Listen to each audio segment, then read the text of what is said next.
Hello and welcome back to another day in the arena. It's me, it's CGB, and today in the arena we're checking out a Bant aggro list that Ken Yukuhiro played in the MPL Spark Split Week 1 event over the weekend. I wrote about it for TempoStorm.com.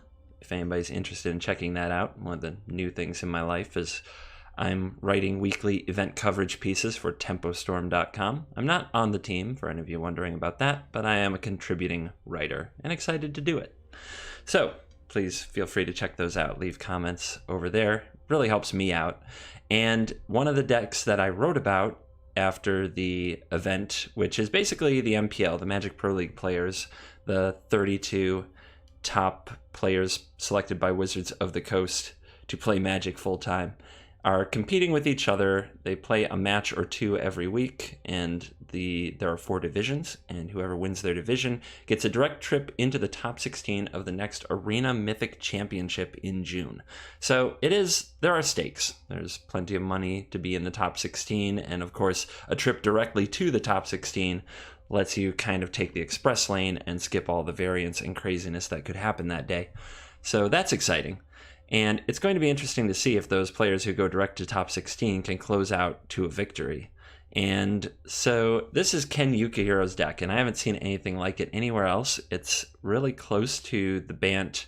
Like, you can see it started out with that Bant mid-range type thing where we go Llanowar Elves and we play some Planeswalkers, but then the rest of it went somewhere totally different. We went to Proliferate Town with Pelt Collector, Chamber Sentry, Venerated Loxodon, and Huatli's Raptor. Just really the key card in the deck, as if you draw it, your Proliferate strategy does something, and if you don't draw it, all your stuff is kind of this weird mix of creatures and planeswalkers that we're just trying to be an awkward beatdown deck. But when you draw the Raptor and everything gets significantly bigger, and the planeswalkers tick up in loyalty, it feels like you're doing something really busted, and it's really fun.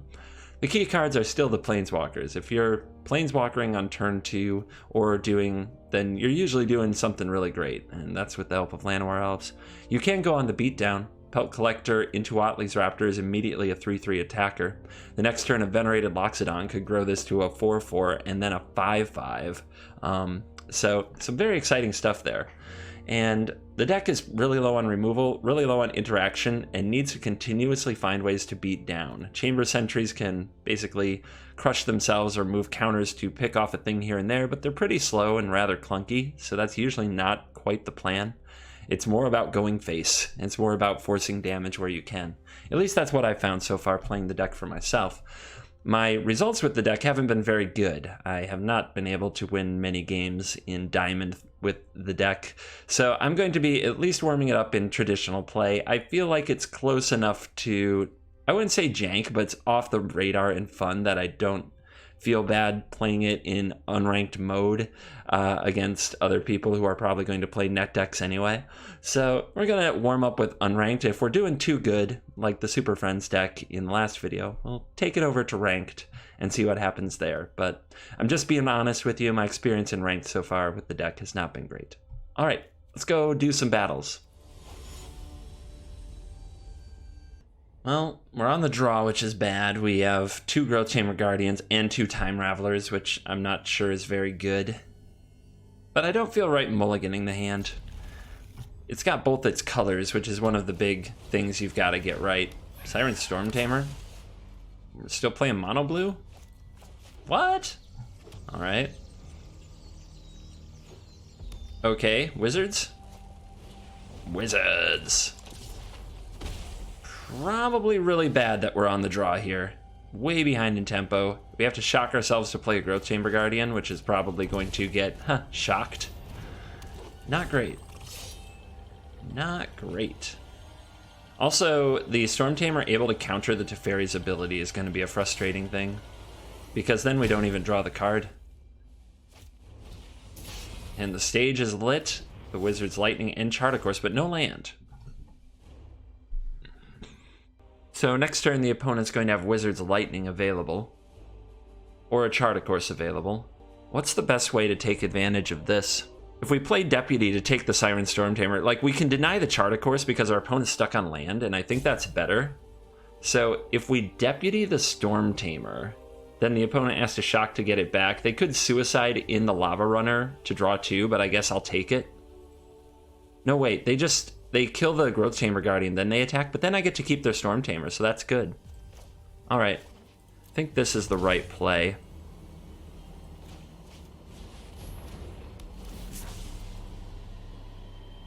Deny them the easy chart, of course. Yep. And now they can shock away. Let's see. If they lightning this, they don't have the mana for the chart unless they draw it, and they have to suicide in their lava runners, so no attacks. We're already at 14 thanks to shocking ourselves twice from our mana, and that situation's probably not getting better.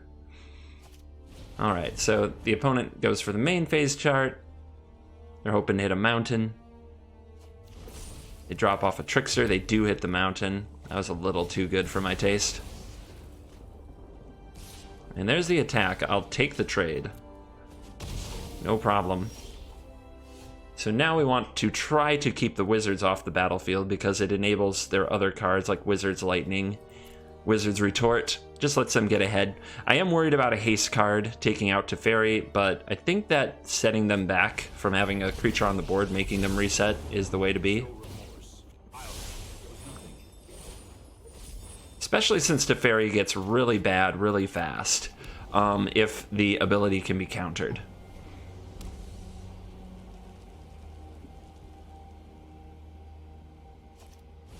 And there's the Pyromancer.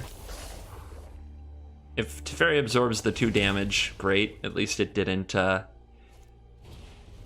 least it wasn't picked off by Fanatical Firebrand. It ate 2 damage instead of 1. Okay, that's a decent draw. We can shock, play Vivian, give like our Growth Chamber Guardian reach, but it still just dies to 1 removal spell, which is not great. We can play the Growth Chamber and go get another immediately, so then we have a 4/4. I think that's probably the play.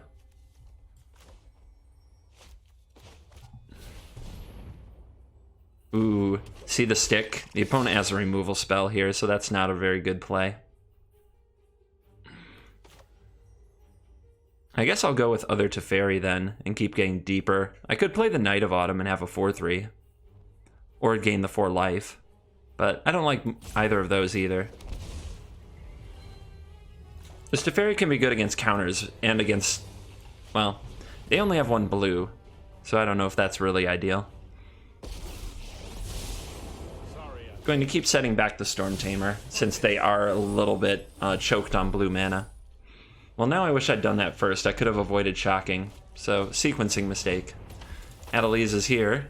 Just a reminder, our deck with no removal, it's really bad against these kinds of things. I'll take the block here. I think it's too risky to try to adapt the Guardian.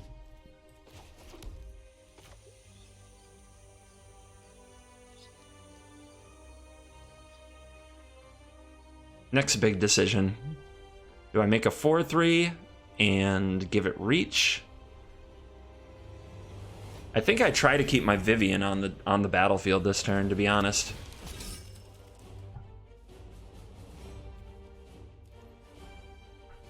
It's quite likely our opponent could just shock it, which is frustrating, but I think we've got to try.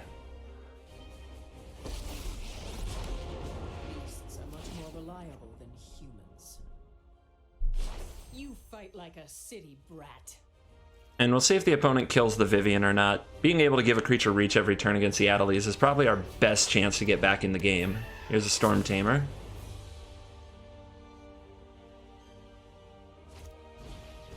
Sammy's Sprint. Okay, is that what's been holding priority?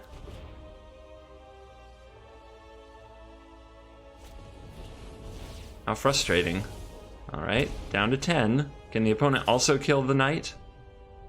They're going face. I'm blocking. I'm not taking 6. Alright. Knight of Autumn. Be a 4/3. Watley's Raptor. Prolif. Submit. Give it Vigilance. And whoa! The opponent can take no more. Do you think they forgot all about the... Do you think they forgot all about the reach last turn? They forgot that the knight could block? I'm really surprised by that scoop. Alright, Pelt Collector into Growth Chamber Guardian into probably Adapt, but maybe a Chamber Sentry. We'll see. Am I on the play? I haven't been on the play today. I'd like to be. I'd like to be. This is the deck that just doesn't... It's like so hard to run it from behind, it feels like. I gotta watch what I say. There's somebody out there with like screen name, like YouTube user 69420 who's laughing their butt off right now. So do you think you Raptor on turn 2 to have a 3/3 and 5 power, or do you think you play it out and have a better Raptor later? What would Ken Yukuhiro do? Against black mana? I think we just beat down, to be honest. So you stack the Pelt Collector first, Raptor second, so that you get all of the counters. Boom. 5 power on turn 2. Let's see where it goes.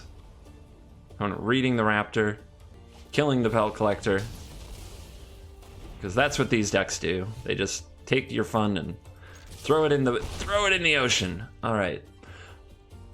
Do we Chamber Sentry or do we Guardian? There's definitely the risk of a Thought Erasure. Chamber Sentry as a 3/3 is interesting, but Growth Chamber Guardian can come down later and go get another. But this does force the opponent to remove it right away. So if the opponent doesn't have removal and goes for a Thought Erasure, we just get a bunch of Guardians. If the opponent does have removal, the Sentry gets out, and the Thought Erasure has no good targets if we brick next turn.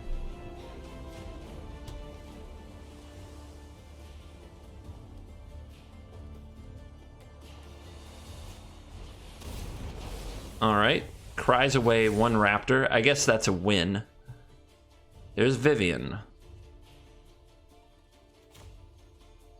Well, we're definitely playing Vivian. Now our creatures have flash, so I don't have to commit the Sentry here. I can commit it in response. And if I tick Vivian down here, that's good too, because the card is outside my hand. You have to think about Thought Erasure a lot, just being honest. Let's grab the Knight. Let's go for power over another Mana Dork at this stage. One of the misplays I make with Vivian often is grabbing cards that are not creatures. Vivian only works on creatures. So don't grab a Planeswalker with Vivian. You'll feel bad later. Yep. Okay, so not a Thought Erasure, but the same principle. So now we'll play the Chamber Sentry in response. You always have to manually tap for your Chamber Sentries. Don't be stunned. Opponent gets a little 1/1 body. Tap land. Alright, so let's give some Vigilancy powers. It already has Vigilance, but I guess Reach as well. And let's send in the Raptor. We'll hold on to the Sentry because if we ever get to Proliferate, the Sentry can be bigger. And it also can respond by killing the Amass creature if the opponent's doing something with it.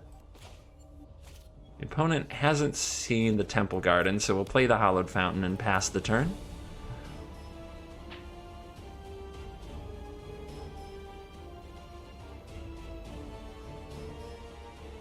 Is Vivian about to be Vraska's Contempted? Yep. Too bad, so sad. Here comes the Knight of Autumn. Make it a 4/3. Let's get some damage in, darn it. Every defeat is a new beginning. Let's see what we draw off the top before committing the Chamber Sentry. We should have enough mana to play whatever we want to. Well, that sucks. So I'm really tempted to pick off the 1/1 and go for damage here. And I've talked about holding the Sentry, but at this point the opponent has 3 live cards. I have none. It's all about Battlefield. So I think it's right to do this and not give my opponent a chump block. The Chamber Sentry is going to taunt us from the graveyard, but we don't have any way to generate all the colors of mana to get it back. So don't get excited that we can use the ability. It's just going to sit there looking at us.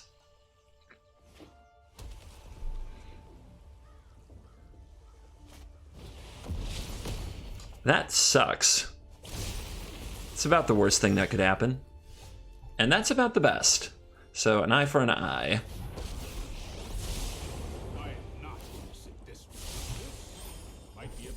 Okay, it's happening. Getting there. So the opponent, they milled me. I guess we saw a Cry of the Canarium. We have not seen a Ritual Soot. Blue, white, green. So committing the Sentry makes sense. The opponent doesn't know what this is, so we're going to hold it. If they get a Thought Erasure, we want them to think they might get something for playing it. Or a Duress, that's fine. And the opponent scoops it up, not giving themselves another turn to top deck.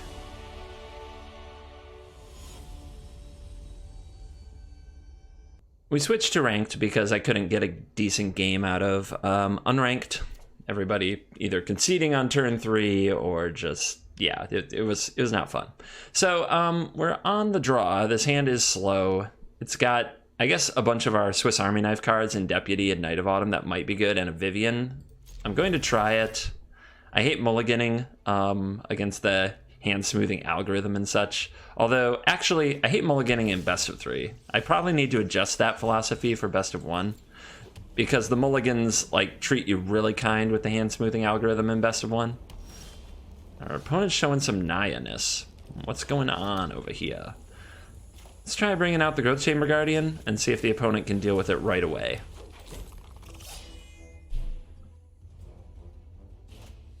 They can! Ta-da!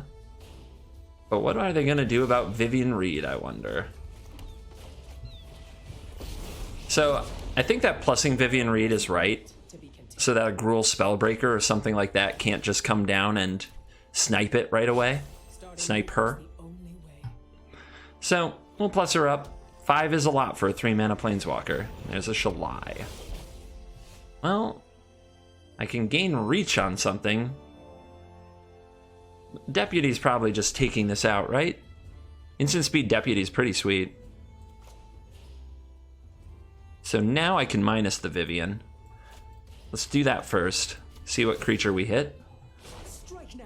Strike hard. Another Pelt Collector. Alright, land for turn. We got Flash. This doesn't stop that. We can say go. The odds are I'm going to just take this with Deputy when it attacks. Hope that works out for me. Maybe I should have played it on my own turn to avoid like a lightning strike, keeping the Deputy trigger from occurring.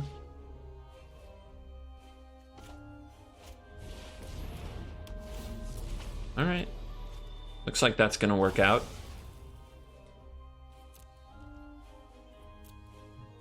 So which Pelt Collector to play? I like to play the one from the hand. I don't think it's going to matter for long in this case. But if I play the Pelt Collector from the hand, then this mystery card is pretty much inaccessible to the opponent. So I like to make this the last thing I play. Alright, Lyra. So it's Naya Angels. Wow. So how am I going to deal with Lyra? Well, I can give something very large reach. I can't beat down this Vivian Reed right now. Let's try tutoring with this Vivian Reed again. It looks pretty safe. We could take a Time Raveler, but we can't play it, so we gotta take the Raptor, which is actually pretty awesome here. And then we can go with... at instant speed, mind you. We can flash all of this in. Boom, boom.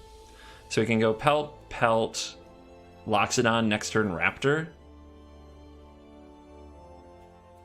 How big does that make these? Maybe it's better to go Pelt, Knight of Autumn, Loxodon, and then Raptor. Or how about Pelt, Pelt, Raptor, then Loxodon? Let's see. These all become 3s. This makes them a 4. They're still not big enough to fight the Lyra, which is what I'm worried about. Well, the good news is we can decide next turn.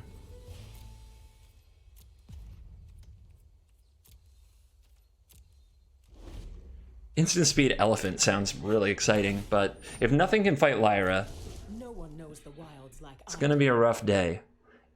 The deck is pretty good at spitting out 4/4s. It's really bad at getting to 5/5s.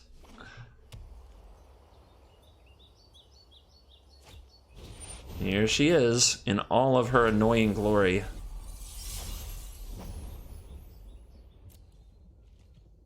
All right. We know we want to play at least one Pelt Collector. Here's the other. I do think it's Raptor. Raptor into Loxodon.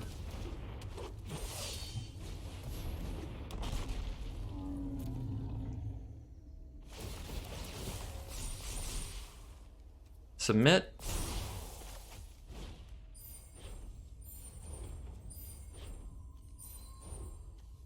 And you too.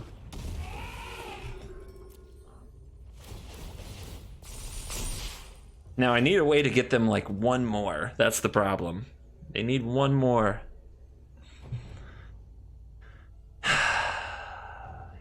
Frickin' Lyra, man.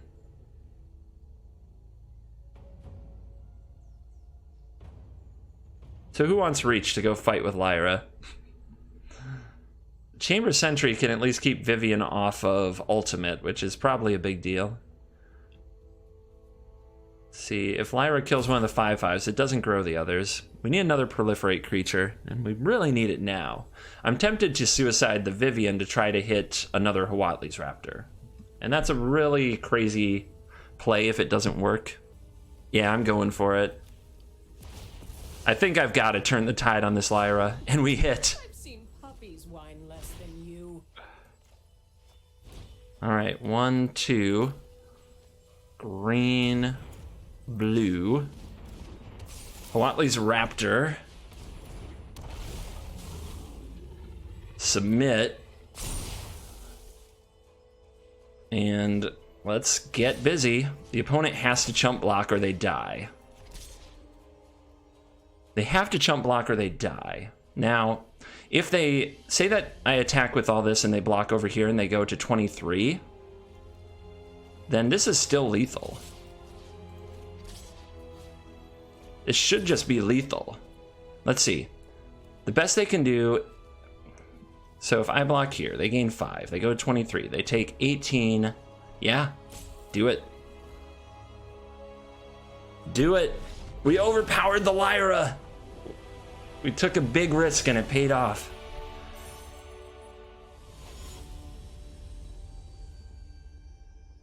We're on the draw again with another slow hand. This is an annoying pattern. Makes it so hard to hang in there. All right, lead here. Then we'll have Growth Chamber Guardian, see how that goes. Yep. Yep. Yep. Has anybody ever beat this card? Anybody anywhere? Ever? Freaking Thought Erasure.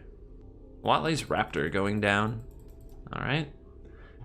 Is the key card. Discovery Dispersal. Implies a blue-black surveil style of deck. Growth Chamber. Let's see what the opponent's got for that.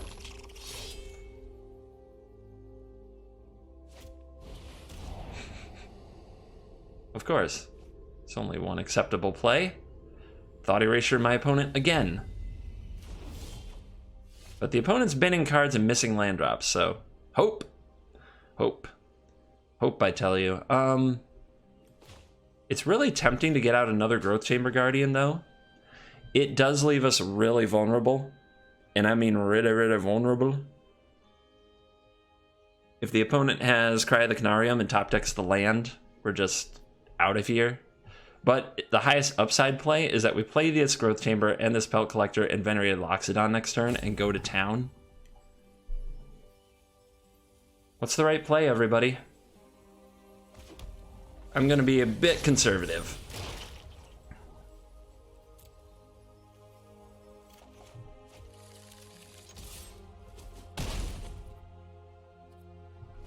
I know. Not the funnest guy. And the opponent misses a land drop. Okay. Let's move in. Let's see if this sticks. Nope, not really.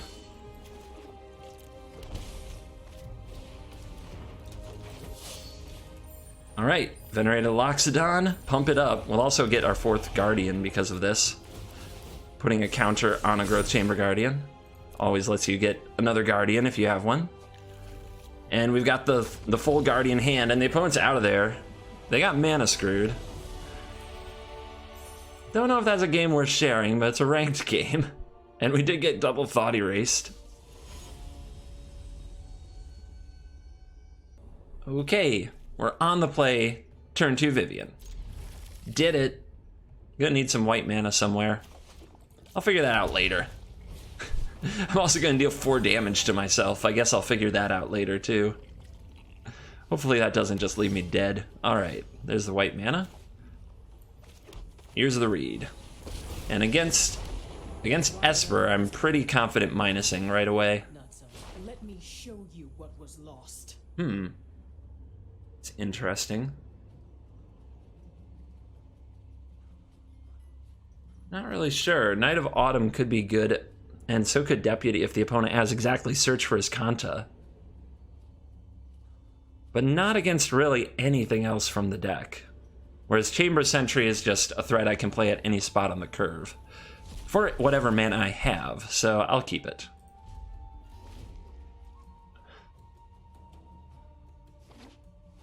Thought Erasure. The last 3 spells in a row that have been cast against me are Thought Erasure. There goes the Search for his Kanta. Okay. Funky. You gain Vigilance and Reach. Strike hard. This lets me attack. Alright. I can't play the Loxodon here. But I can spew out a whole bunch of creatures on my opponent's turn, so that's the plan.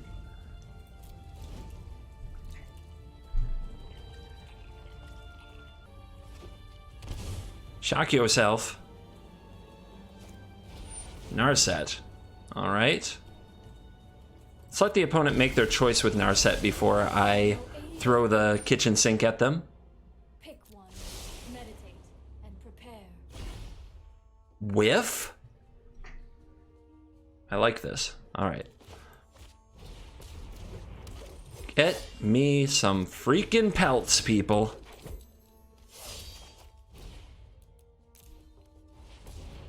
Green, blue.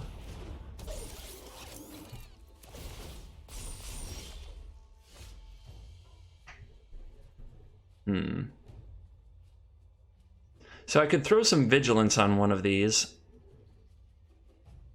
Or I could attack with nothing and Loxodon them all. Seems pretty bad, though. I think there's definitely a Kaya's Wrath potential, right? That we want to play around strongly. So I want to leave up enough creatures to Kaya's Wrath. Or enough creatures to flash in Loxodon and Elf. And I've got to remember that this Llanowar Elf won't do it. So let's do Vigilance and Reach. Let's use the Chamber Sentry. All things begin and end in nature. Yeah, if Kaya's Wrath comes down, I can't play this again anyway, but I can play the Elf and then follow up with it the next turn, I guess.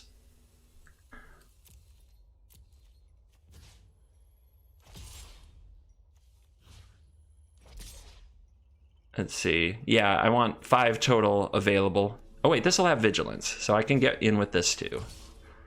Now, I could also hit the Narset so it can't get my opponent another card. And if my opponent's trying to Kaya's Wrath, I guess that's a big deal. Because they might not have it. So we'll send somebody over here to tag Narset. And then we'll put the opponent at 13, and we'll hold back this Llanowar Elf. And then I'll have 1, 2, 3, 4, 5. Okay. That's the play.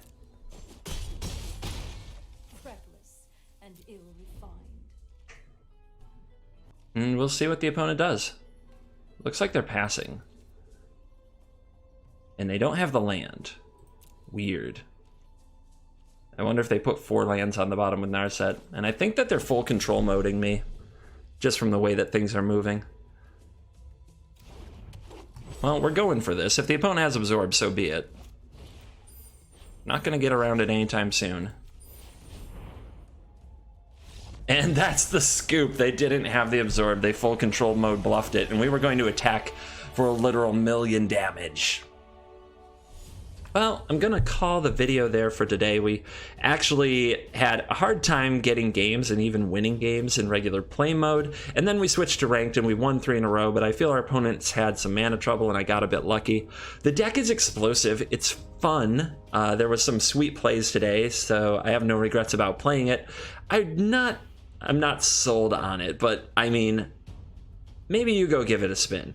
Maybe if this is speaking to everything you want to do in Magic, play a bunch of creatures, make them bigger, with Raptors, play some cheap Planeswalkers, maybe you can find the finishing tuning touches for a build like this, and let me know in comments what you think and how you did. Thank you very much for watching this video. As always, I will see you in the next video. Goodbye.